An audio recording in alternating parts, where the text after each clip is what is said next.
Channel study with tricks.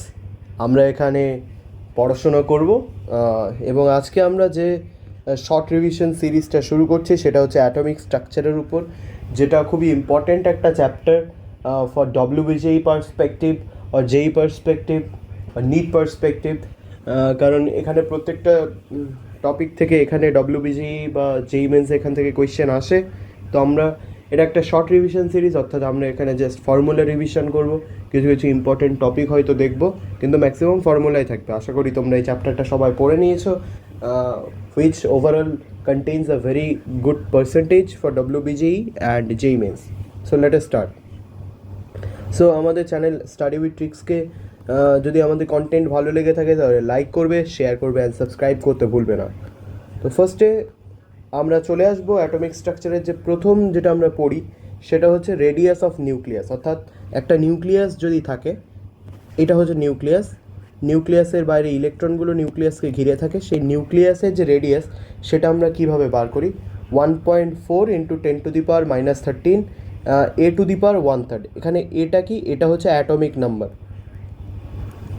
এটা হচ্ছে atomic mass number, atomic mass number. অর্থাৎ দেখা গেল যদি এখানে থাকে সোডিয়াম, তাহলে সোডিয়ামের অ্যাটমিক মাস নাম্বার কত? অ্যাটমিক মাস নাম্বার হচ্ছে 23, রাইট? তো এবার আমরা পরের টপিকে আসি, সেটা হচ্ছে ডিস্ট্যান্স অফ ক্লোজেস্ট অ্যাপ্রোচ। তো ডিস্ট্যান্স অফ ক্লোজেস্ট অ্যাপ্রোচ মানে কি? ধরো একটা যখন আমরা এই পড়ছিলাম, যখন আমরা রাদারফোর্ডের মডেলটা পড়ছিলাম, রাদারফোর্ডের মডেলে আমরা দেখতে পাই যে একটা আলফা পার্টিকেল He2+, যেটা হিলিয়াম 2+ চার্জ, সে আলফা পার্টিকেল কি হচ্ছে? আলফা পার্টিকেল যখন ওই সোনার পাতের ওখানে যাচ্ছে, তখন সোনার পাতের খুব কম পরিমাণ একটা অংশ রয়েছে, ধরি এটা গোল্ড ফয়েল, মানে সোনার পাত, এটা হচ্ছে গোল্ড ফয়েল।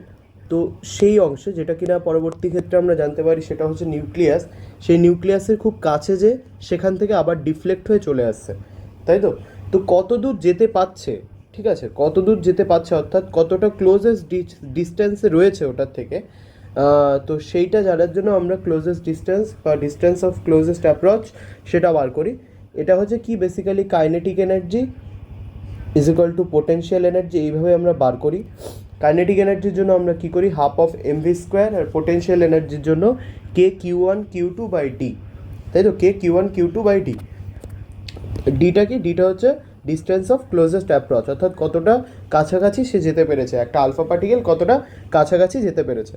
তো এইভাবে করে আমরা ডি এর মানটা বের করি, kq1q2 কাইনেটিক এনার্জি। এখানে q1টাকে কী লেখা যায়? q1টাকে হিলিয়াম কণার, এটা লিখবা সবাই, হিলিয়াম যে কণাটা রয়েছে তার চার্জটা লেখা যেতে পারে। আর কিউ2টা কত হবে? কিউ2 হচ্ছে Z/E। Z/E কেন করলাম? কারণ Z/E পরমাণুর যে নিউক্লিয়াস তার মধ্যে কি রয়েছে? প্রোটন রয়েছে, আর প্রোটনের চার্জ ইলেকট্রনের চার্জের সমান হয়। যেহেতু আমরা মান নিয়ে কাজ করছি, সাইন নিয়ে কাজ করছি না, এই জন্য আমরা Z/E লিখতে পারি। জেডটা হচ্ছে অ্যাটমিক নাম্বার, রাইট? এবার পরবর্তী টপিকে আমরা চলেছি, সেটা হচ্ছে এনার্জি কীভাবে ক্যালকুলেট করব। এনার্জি হচ্ছে এইচ নিউ। এইচটা কি? এইচটা হচ্ছে প্ল্যাঙ্কস কনস্ট্যান্ট, রাইট? এইচটা কি? এইচটা হচ্ছে প্ল্যাঙ্কস কনস্ট্যান্ট। প্ল্যাঙ্কস কনস্ট্যান্টের মান কত? 6.626 into 10⁻⁻34 joule second, right? Joule second. H নিউটা কি? নিউটা হচ্ছে ফ্রিকোয়েন্সি, ঠিক আছে? নিউকে আবার কীভাবে আমরা লিখতে পারি? Nu is equal to C lambda. এখানে ল্যামডাটা কি? ল্যামডাটা হচ্ছে তরঙ্গ দৈর্ঘ্য, অর্থাৎ ওয়েভলেন্থ, আর সিটা হচ্ছে ভেলোসিটি অফ লাইট, যেটা হচ্ছে 3 × 10⁸ মিটার/সেকেন্ড, অর্থাৎ is equal to H new অথবা ইজ ইকুয়াল টু hc/ল্যামডা, ঠিক আছে? নিউটা কি? ফ্রিকোয়েন্সি, ল্যামডা কি? ল্যামডা হচ্ছে ওয়েভলেন্থ। এবার আমরা ফটো ইলেকট্রিক এফেক্টে আসি। ফটো ইলেকট্রিক এফেক্ট লাইটের কোন নেচারকে ডিফাইন করে? ওয়েভ নেচার না পার্টিকেল নেচার? পার্টিকেল নেচারকে ডিফাইন করে, রাইট? তো এখানে আমরা কি জানি? ফটো ইলেকট্রিক এফেক্ট কি? একটা ফোটন, সেই ফোটনটার এনার্জি ধরি এইচ নিউ, একটা এরকম ফটো ইলেকট্রিক প্লেটে থাকে ইলেকট্রন, যেটা বাউন্ডেড অবস্থায় রয়েছে, সেটাকে আঘাত করছে, আঘাত করার পর ইলেকট্রনটা বেরিয়ে যাচ্ছে এবং ওটার মধ্যে কিছু কাইনেটিক এনার্জি আসছে। তো যে ন্যূনতম শক্তিতে এটা বাইন্ডেড থাকে সেটা কি বলে? সেটাকে বলে ওয়ার্ক ফাংশন, তাই তো? সেটাকে কি বলা হয়? Work function. তো ওয়ার্ক ফাংশন, এই জন্য আমরা বলি H nu is equal to work function plus kinetic energy, অর্থাৎ ওয়ার্ক ফাংশন মানে যেটা হচ্ছে ডব্লু, মানে প্রথমে সূত্রটা আসে H nu is equal two W plus ½ mv², অর্থাৎ যে বেগে ইলেকট্রনটা বাইরে যে কাইনেটিক এনার্জিতে ইলেকট্রনটা বেরোনোর পরে যে কাইনেটিক এনার্জিটা জেনারেট করেছে সেই ইলেকট্রনটার উপর। তো সেটা কী হয়, H nu is equal to H new not plus half of MV square. এটাকে আমরা এইচ নিউ নটকে আমরা কী বলি, এইচ নিউ নটকে আমরা বলি work function, right, work function. আর এই যে নিউ নট এটাকে বলা হয় থ্রেশহোল্ড ফ্রিকোয়েন্সি। এই নিউ নটটাকে আমরা আবার লিখতে পারি, এটাকে ল্যামডাতে যদি আমি চেঞ্জ করি তাহলে সেটা কি হয়, যদি আমরা ল্যামডাতে চেঞ্জ করি তাহলে কি হয়, ল্যামডাতে চেঞ্জ করলে এইচ সি বাই ল্যামডা, নিউটাকে আমরা সি বাই ল্যামডা লিখতে পারি, আমরা জানি নিউ নট যেটা হচ্ছে তোমার থ্রেশহোল্ড ফ্রিকোয়েন্সি ছিল সেটাকে আমরা যদি থ্রেশহোল্ড ওয়েভলেন্থে লিখি তাহলে H C by lambda naught হবে, এটা কি threshold wavelength, right, threshold wavelength, আশা করি তোমরা সবাই জানো, plus half of MV square. ঠিক আছে, তো এটা তিনটে ফরম্যাটে দেখা গেল, H nu is equal to work function plus. এবার দেখো আমরা যদি স্টপিং পোটেনশিয়াল অর্থাৎ ইলেকট্রনটা তো বেরিয়ে কাইনেটিক এনার্জিতে চলে যায়, যদি আমরা যে ইলেকট্রনটা বেরিয়ে যাচ্ছে সেটাকে যদি আমরা আটকাতে যাই অর্থাৎ একটা জায়গায় স্টপ করতে যাই তাহলে যে পোটেনশিয়াল আমার বাইরে থেকে দিতে হবে সেটা কি, সেটা হচ্ছে স্টপিং পোটেনশিয়াল, তোমরা সবাই জানো আশা করি। তো সেটার জন্য এই ফর্মুলাটা আবার চেঞ্জ হয়, H nu is equal to work function plus E V not. এই ভি নটটা কি, ভি নটটা হচ্ছে স্টপিং পোটেনশিয়াল অর্থাৎ the potential required to stop the electron, right. এবার আমরা পরবর্তী পয়েন্টে চলে যাব, সেটা হচ্ছে বোরস অ্যাটমিক মডেল। তো বোর কিছু অ্যাটমিক মডেল দিয়ে গেছিলো, আমরা জানি যে প্লাম পুডিং মডেল ব্যর্থ হয়েছিল, তারপরে আমার রাদারফোর্ড মডেল দিয়েছিল সেটাও ব্যর্থ হয়েছিল যেখানে একটা স্পাইরাল কক্ষপথের কথা বলা হয়েছে। কিন্তু তারপরে বোর তাদের অ্যাটমিক মডেলটা দেয়, তার অ্যাটমিক মডেলটা সেখানে কি বলছে, electron revolving only those energy level আর orbit which have angular momentum L is equal to NH by 2π, অর্থাৎ ইলেকট্রন যে এনার্জি লেভেল বা অরবিটের মধ্যে মুভ করছে তার যে অ্যাঙ্গুলার মোমেন্টাম, সেই অ্যাঙ্গুলার মোমেন্টাম সবসময় কী হয়, h/2π এর n, অর্থাৎ h/2π এর যে ইন্টিজার ভ্যালু হবে, পজিটিভ ইন্টিজার ভ্যালু হবে, তার মানে কি h/2π এর সবসময় পজিটিভ ইন্টিজারের গুণিতক হবে, তাই তো। এই এনটা কিন্তু কখনো নেগেটিভ হবে না, কখনো ফ্র্যাকশান হবে না, শুধুমাত্র কি এনটা ন্যাচারাল নাম্বার হবে, ফ্র্যাকশান হবে না। এনটা কী হবে, এনটা জাস্ট একটা ন্যাচারাল নাম্বার হবে, N will belong to only natural number, right. তো আমরা আবার জানি যে এল ইজ ইকুয়াল টু mvr, অর্থাৎ অ্যাঙ্গুলার মোমেন্টামের আরেকটা ফর্মুলা আমরা জানি যে mv ইন্টু আর, আর সেটাকে আবার কি লিখতে পারি, NH/2π, মানে h/2π সবসময় n গুণিতক, মানে n ইন্টিজারের মাল্টিপ্লাই হবে, রাইট, ইন্টিগ্রাল মাল্টিপল হবে, যেটাকে যদি আমরা ভালো ইংরেজিতে বলতে চাই it will be integral multiple of h/2π। এবার রেডিয়াস অফ অ্যাটম, অ্যাটমের রেডিয়াস আমরা কীভাবে বার করি, তো আমরা সেই প্রসেসে যাব না, জাস্ট আমরা ফর্মুলাটা জানবো যে R is equal to n²h² by 4π² mkz², right. এটা অনেক সময় যেইতে আসে একদম এই ফর্ম্যাটেই আসে, জাস্ট তোমাকে আইডেন্টিফাই করতে হয় যে আর এর কোন ফর্মুলাটা কারেক্ট, হয়তো এখানে NH/4πm² mkz² দেয় যেটা নট কারেক্ট, কী হবে আসলে n²h² বাই 4π² mkz²। এটাকে আমরা সব ভ্যালুগুলো পুট করে আমরা যদি দেখি তাহলে এটা আসে কি, যেটা হচ্ছে সবসময় খুবই ইন্টারেস্টিং এবং খুব ইম্পর্ট্যান্ট একটা ফর্মুলা, সেটা হচ্ছে 0.53 ইন্টু n²/z অ্যাংস্ট্রম। এটা মাথায় রাখতে হবে, ইউনিটটা কী আসে, অ্যাংস্ট্রমে আসে। তাহলে এখান থেকে আমরা রিলেশন পাই আর ভ্যারিজ অ্যাজ n², n মানে কি, যেটা হচ্ছে নাম্বার অফ কক্ষপথ, তাই তো, নাম্বার অফ যে কক্ষপথটা রয়েছে, আর জেড, জেড হচ্ছে অ্যাটমিক নাম্বার, মানে কোনো কিছুর পারমাণবিক ক্রমাঙ্ক, তাই তো। তো তো Rn varies as n², Rn varies as is inversely proportional to 1/z। এবার আমরা চলে আসি ভেলোসিটি। ভেলোসিটির যে ফর্মুলা সেটা হচ্ছে ভেলোসিটি অফ ইলেকট্রন, যেটা মানে আমরা দেখতে পাই যে ভেলোসিটিটা দেখতে পাই, সেই ভেলোসিটিটা কী হয়, আমরা তো এখানে রেডিয়াস দেখতে পেলাম, radius of atom. Velocity of atom কী দেখবো, ভেলোসিটি অফ অ্যাটম দেখবো 2.188 ইন্টু 10⁸ z/n, অর্থাৎ কোন ভেলোসিটিতে মুভমেন্ট হচ্ছে সেটা আমরা কীভাবে বের করবো, 2.188 into 10⁸ z/n centimetre per second. একটা অ্যাটমের ভেলোসিটি, অ্যাটমিক ভেলোসিটি কীভাবে বার করবো। এবার টোটাল এনার্জি, সেই টোটাল এনার্জি বের করার জন্য যে ফর্মুলা সেটা হচ্ছে -13.6 z²/n²। জেডটা আগেইন কি, জেডটা হচ্ছে atomic number, right, atomic number, পারমাণবিক ক্রমাঙ্ক। আর এনটা কি, এনটা হচ্ছে যে নাম্বার অফ অরবিটটা রয়েছে, ঠিক আছে, সে অরবিটে যে ধরি আমরা বলি যে দ্বিতীয় কক্ষপথে রয়েছে, তাহলে n ইজ ইকুয়াল টু কি 2 হবে, ঠিক আছে। আর এখানে এটা মাথায় রাখতে হবে, এর ইউনিটটা কিন্তু ইভি পার অ্যাটমে আসবে, এই ফর্মুলাটা ইভি পার অ্যাটমে, আগেরটা যেরকম সেন্টিমিটার পার সেকেন্ডে, 2.188 into 10⁸ Z/N centimetre per second. এখানে টোটাল এনার্জি হচ্ছে -13.6 Z²/N², এটা কিসে আসবে? ইভি বাই অ্যাটমে আসবে, রাইট। এক ইভি থেকে জুলে আনতে গেলে আমার কী হয় কনভার্সনটা, সেটা হচ্ছে 1.6 ইন্টু 10⁻⁻19 জুল। এবার একটা জিনিস মাথায় রাখবে, কিছু রিলেশন আমাদের জানা দরকার, যে অ্যাটমের যে টোটাল কাইনেটিক এনার্জি, সেই টোটাল এনার্জি মানে কি, আমরা কি জানি total energy, what is total energy, মানে total potential energy plus total kinetic energy. তো এইটা করে দেখা গেছে এই টোটাল এনার্জি সবসময় ওর কাইনেটিক এনার্জি নেগেটিভ হবে, মানে যদি কাইনেটিক এনার্জি 2 হয়, হ্যাঁ, তাহলে টোটাল এনার্জি হবে 2 ইভি হয়, তাহলে টোটাল এনার্জি হবে -2 ইভি। আর পোটেনশিয়াল এনার্জি সবসময় টোটাল এনার্জির দ্বিগুণ হয়, অর্থাৎ যদি টোটাল এনার্জি -2 ইভি হয়, পোটেনশিয়াল এনার্জি কী হবে? -4 ইভি হবে, রাইট। তো এবার আছে টাইম পিরিয়ডের ক্যালকুলেশন। তো টাইম পিরিয়ডের ক্যালকুলেশন হচ্ছে 1.5 ইন্টু 10⁻⁻16 N³/Z²। অনেক সময় এটা এইভাবে আসে যে টাইম পিরিয়ড কার কার সাথে proportional, so T is proportional to N³ আর ইনভার্সলি প্রপোর্শনাল টু 1/Z², ঠিক আছে, বোঝা গেল। ব্ল্যাক বডি রেডিয়েশন যদি আমরা এই কনসেপ্টটা দেখি, সবসময় আমরা দেখতে পাই যে ইন্টেন্সিটি অফ দ্য রেডিয়েশন, সেটা কিন্তু টেম্পারেচারের সাথে তার একটা ফাংশন থাকে, ঠিক আছে, একটা ফাংশন করে।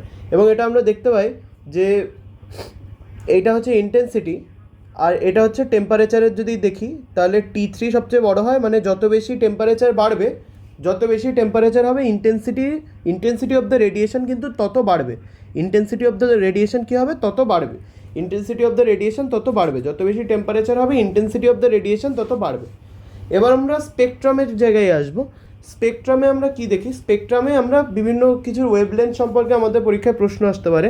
তো আমরা এইভাবে মাথায় রাখতে পারি যে কসমিক রে, সেই কসমিক রের ওয়েভলেন্থ কিন্তু সবচেয়ে কম হয়, আর রেডিও, অর্থাৎ আমরা বলি না রেডিও তরঙ্গ, তার ওয়েভলেন্থ সবচেয়ে বেশি হয়।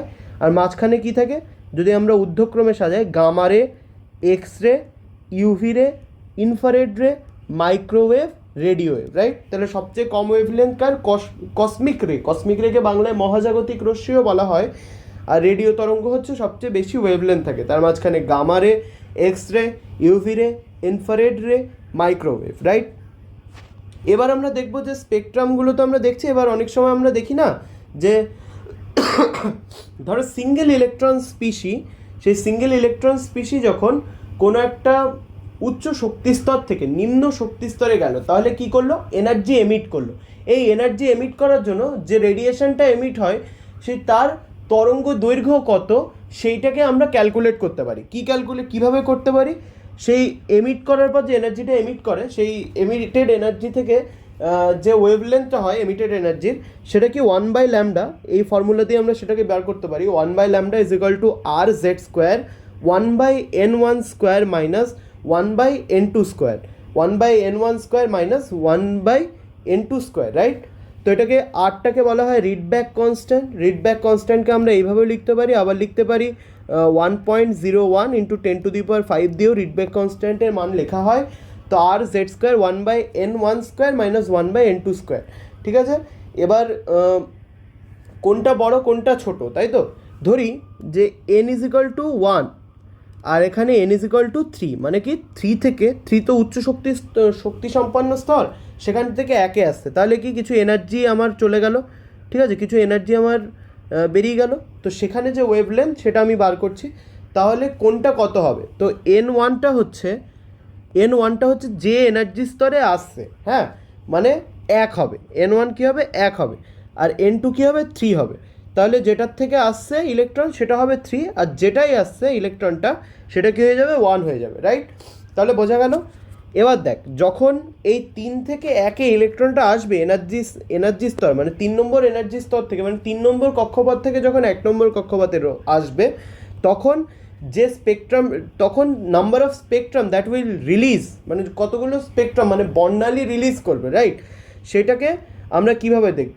যদি nth এনার্জি লেভেল থেকে, এবার এনের জায়গায় তুমি যাই বসাও, এনের জায়গায় 3, 4, 2 3 4 5 6 7 8, এটা হচ্ছে N2, হ্যাঁ N2-তে আসছিল তো, হ্যাঁ N2-তে আসছিল, N1-এ যাবে, N1-এ ইলেকট্রনটা পৌঁছাবে, N1টা 1 অর্থাৎ গ্রাউন্ড এনার্জিতে যদি আসে, মানে গ্রাউন্ড এনার্জি লেভেলে যদি আসে, nth এনার্জি লেভেল থেকে যদি গ্রাউন্ড এনার্জি লেভেলে আসে, তাহলে কত হবে, তাহলে আমার কত হবে, তাহলে আমার কতগুলো স্পেকট্রাম, নাম্বার অফ স্পেকট্রাম, মানে কতগুলো বর্ণরেখা বা বর্ণালী আমি দেখতে পাবো, সেটা ক্যালকুলেশনের যে ফর্মুলাটা সেটা হচ্ছে n into n minus one by two, n into n minus one by two. আর যদি N2 থেকে N1 আসে, অর্থাৎ ধরি 3 থেকে 2, 4 থেকে 3, নট এটা গ্রাউন্ডে আসছে, রাইট, তখন যে ফর্মুলাটা সেটা হচ্ছে দেখো N2 মাইনাস N1, মানে N2 থেকে N1-এ আসছে, N2 minus N1 into N2 minus N1 plus 1/2, so N2 minus N1 into N2 minus N1 plus 1/2। এবার আসছি ডি ব্রগলি ওয়েভলেন্থে। সো ডি ব্রগলি ওয়েভলেন্থ আমরা কি দেখবো, lambda is equal to de Broglie কি, ডি ব্রগলি ওয়েভলেন্থটা কি আসলে।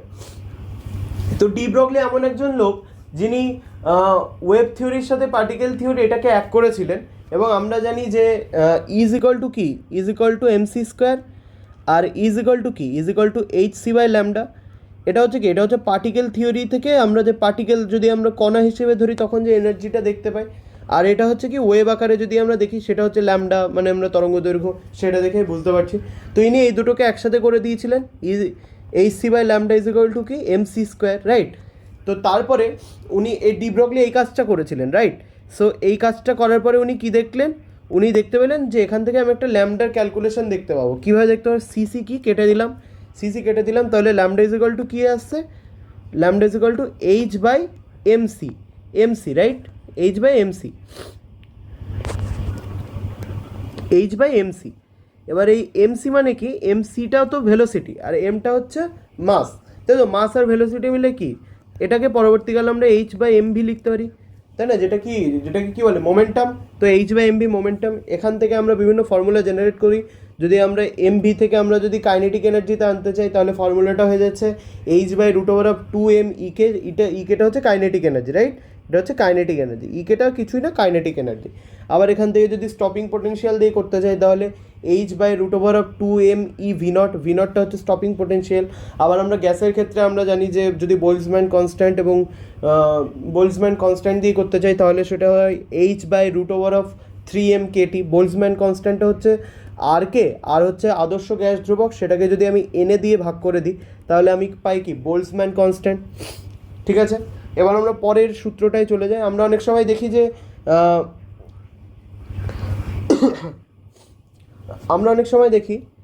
যে এটা হচ্ছে কক্ষপথ, ঠিক আছে। তো কক্ষপথে ইলেকট্রনটা কি এইভাবে মুভ করছে, ঠিক আছে, ইলেকট্রনটা ধরে একটা কক্ষপথ বরাবর ঘুরছে। তো সেই ঘুরলে সেটা কতটা কভার করছে, 2 পাই RN, RNটা কি রেডিয়াস অফ nth অরবিট, তাই তো, রেডিয়াস অফ nth অরবিট, সেটাকে আমরা কি লিখতে পারি, n ইন্টু ল্যামডা লিখতে পারি। ল্যামডা হচ্ছে তরঙ্গ দৈর্ঘ্য, n ইন্টু ল্যামডা লিখতে পারি। এখান দিয়েও কোয়েশ্চেন আসে, খুবই কম আসে, কিন্তু ডব্লিউবিজির বেসিসে যদি দেখি খুবই কম আসে, কিন্তু ঠিক আছে, আসতেই পারে। এবার আমরা আসছি যে হাইজেনবার্গস আনসার্টেনিটি প্রিন্সিপাল। হাইজেনবার্গস আনসার্টেনিটি প্রিন্সিপালটা কি, হাইজেনবার্গ বলেছিল যে কোনো কিছুর মোমেন্টাম এবং পজিশন এটাকে একসাথে আমরা বের করতে পারি না, ঠিক আছে। The momentum of any microscopic particle, momentum and position of any microscope particle can't be defined together, মানে এটা ভেরি আনসার্টেন, ঠিক আছে। তো সেই জন্য উনি প্রপোজ করেছিলেন যে delta X into delta P, এটাকে উনি প্রপোজ করেছিলেন H by 4 pi greater than equals to H by 4 pi. এখানে পিটাকে আমি কি, পিটা হচ্ছে মোমেন্টাম, মোমেন্টামটাকে আমি কিসে ভাঙতে পারি, এম ইন্টু ডেল্টা ভিতে ভাঙতে পারি, তাই তো। তো সেইখান থেকে আবার এমটাকে আমি এই পাশে নিয়ে আসলাম, ওই জন্য হলো H by 4 pi M, right, H by 4 pi M. এটা হচ্ছে কি হাইজেনবার্গস আনসার্টেনিটি প্রিন্সিপাল, এটা হচ্ছে কি হাইজেনবার্গস আনসার্টেনিটি প্রিন্সিপাল।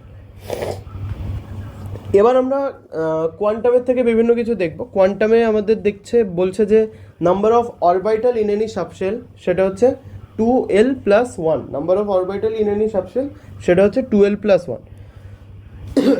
আচ্ছা, তো এটা আমরা দেখি কিভাবে হয়। যদি আমরা এসের ক্ষেত্রে দেখি, এসের ক্ষেত্রে এল কত হয়, 0, ঠিক আছে। এসের ক্ষেত্রে এল কত, এল হচ্ছে 0, এলটা কি একটা থাকে অ্যাজিমুথাল কোয়ান্টাম নাম্বার, তাই তো? এলটা হচ্ছে 0, পি এর ক্ষেত্রে 1, ডি এর ক্ষেত্রে 2, এফ এর ক্ষেত্রে 3, তাই তো? এবার এস এর ক্ষেত্রে ঘরগুলো দেখতো কত হয়। এস এর ক্ষেত্রে একটাই ঘর হয় না, আমরা এমনি জাস্ট করার চেষ্টা করি। পি এর ক্ষেত্রে কী হয়? পি এর ক্ষেত্রে এইটা হয়, P X P Y P Z. তো এটা আসলে কোন ফর্মুলা দিয়ে আসে?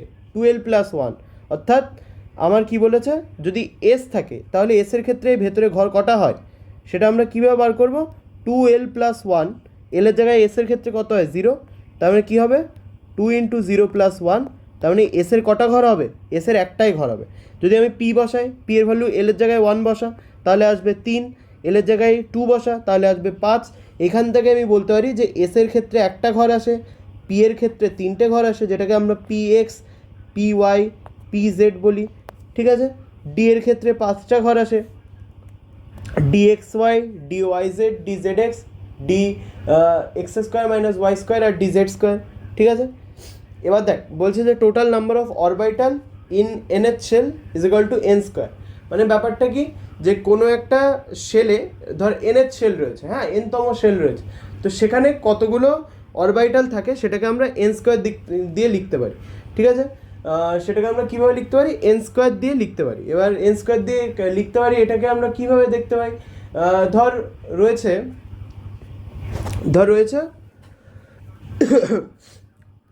2s, হ্যাঁ, ধর রয়েছে 2s। এবার বলছে যে number of orbital in nth shell, মানে ধর সেকেন্ড শেল রয়েছে, ধর সেকেন্ড শেল কত? Second shell. তো এন ইজ ইকুয়াল টু কি? সেকেন্ড শেল মানে কি? N is equal to 2। So N is equal to যদি 2 হয়, এল ইজ ইকুয়াল টু কী হতে পারে? এল ইজ ইকুয়াল টু 0 আর 1 হতে পারে। কারণ তোরা সবাই জানিস যে এন যতগুলো থাকবে তার থেকে একটা কম এল থাকবে, ঠিক আছে? Azimuthal quantum number principal quantum number থেকে সর্বদা এক কম হবে। তাহলে যদি এইটা হয়, তাহলে 0-র জন্য ম্যাগনেটিক যে স্পিন নাম্বার সেটা কত হয়? 0-র জন্য শুধুমাত্র 0 হয়, আর 1-এর জন্য কত হবে? -1, 0 আর 1 হবে। তাহলে সেকেন্ড শেলে কতগুলো অরবিটাল হলো? 0, 0-র জন্য একটা ধর, -1, 0 + 1, তাহলে দেখ কটা ঘর হলো? 4টে ঘর হলো। তাহলে 4টে অরবিটাল হলো। তাহলে n = 2 হলে ঘর কত হলো? 4। সেরকম n = 3 হলে দেখবি এল কত হবে? 0, 1, 2, এখান থেকে m আমার বের করবি, আসবে 9। তার মানে কটা অরবিটাল পাবি? 9টা অরবিটাল পাবি। তাহলে 3 হলে কটা অরবিটাল পাবি? 9টা অরবিটাল পাবি। আর যদি 2 হয়, n = 2 হয়, তাহলে কটা অরবিটাল পাবি? 4টে অরবিটাল পাবি। This is for your revision only. I hope তোরা সবাই এই চ্যাপ্টারগুলো খুব বিস্তৃতভাবে পড়েছিস, রাইট? সো এটা তোদের একটা রিভিশন হয়ে গেল। আর যদি nth শেলে টোটাল নাম্বার অফ অরবিটাল যদি n স্কোয়ার হয়, তাহলে টোটাল ইলেকট্রন কত হবে? প্রত্যেকটা অরবিটালে 2টো করে থাকতে পারে ইলেকট্রন, তাহলে 2n স্কোয়ার হবে। এবার দেখ আউটবাউস রুলটা দেখ। আউটবাউস রুল হচ্ছে কোনো একটা সাবশেলের যে এনার্জি সেটা কার সাথে প্রপোর্শনাল? n+l এর সাথে প্রপোর্শনাল। আর যদি n+l যদি ধর 4s আর 4p, তাহলে কার এনার্জি বেশি? কোন সাবশেলের এনার্জিটা বেশি? তাহলে 4s এর জন্য কত? l 0, আর p এর জন্য কত? p এর জন্য হচ্ছে 1, ঠিক আছে? তো p এর জন্য 1 আর s এর জন্য 0, তাহলে এটা হচ্ছে 4 আর এটা হয়ে যাচ্ছে 5। তাহলে কার বেশি হবে? তাহলে 4p এর যে এনার্জি লেভেলটা, 4p সাবশেলের যে এনার্জি সেটা কিন্তু 4s এর থেকে বেশি হবে। আর যদি n+l দুটোরই সেম হয়, হ্যাঁ, n+l দুটোরই সেম হয়, ধর 4s রয়েছে আর 3p রয়েছে, তাহলে কার এনার্জিটা বেশি? কোন সাবশেলের এনার্জিটা বেশি? তো এটা আমরা কিভাবে বুঝবো? যখনই দুটোর সেম হবে তখনই যার n এর মানটা বেশি হবে তার এনার্জি কিন্তু বেশি হবে। So it depends on n। যদি n+l সেম হয়, it depends on n, right? আশা করি বোঝা গেছে। এবার আমরা আসছি রেডিয়াল নোডের ক্যালকুলেশনে। সো আমরা জানি নোডের ব্যাপারটা আমরা জানি। সো নোড মানে কি? যেখানে probability of finding electron is maximum. তো রেডিয়াল নোডের ক্ষেত্রে এটা হচ্ছে n-l-1, মানে ধর 4s রয়েছে, 4s এর ক্ষেত্রে রেডিয়াল নোড কত হবে? 4s এর ক্ষেত্রে রেডিয়াল নোড হবে 4 - 0 - 1, মানে কটা হবে? 3 হবে, 3টে নোড। আর অ্যাঙ্গুলার নোড কি? জাস্ট l, মানে অ্যাঙ্গুলার নোড 0 হবে, ঠিক আছে? আর টোটাল নোড হচ্ছে অ্যাঙ্গুলার নোড আর রেডিয়াল নোডটাকে যোগ করে দিবি, আসবে হচ্ছে n-1, ঠিক আছে? এবার আসে অরবিটাল অ্যাঙ্গুলার মোমেন্টাম। কোন একটা অরবিটাল অ্যাঙ্গুলার মোমেন্টাম কীভাবে নির্ণয় করি? এল দিয়ে আমরা ডিনোট করি। সেটা আমরা লিখতে পারি root over of L into L plus one H by two pi, মানে এইচ বাই টু পাইয়ের সাথে কত মাল্টিপল হবে, root over of L into L plus one, অরবিটালের angular momentum, orbital angular momentum সেটা হচ্ছে root over of L into L plus one H by two pi. ধর আমার বললো যে 2p এর এখানে কোনো একটা ইলেকট্রনের কোনো অরবিটাল নাম্বার টাম্বার বলে দিল মানে ধর অ্যাজিমুথাল নাম্বার বা কিছু বলে দিল, জাস্ট বলে দিল। তো সেক্ষেত্রে কীভাবে ক্যালকুলেট করবি, তো এল এর মানটা ওখানে লিখবি কত, পি এর জন্য এল এর মান 1, তো root over of 1 into 1 plus 1 মানে 2, তাহলে কত হবে 2 root over of 2 H by 2 pi. আর ম্যাগনেটিক মোমেন্ট তোরা জানিস, ম্যাগনেটিক মোমেন্ট হচ্ছে root over of N into N plus 2 দিয়ে লেখা হয়।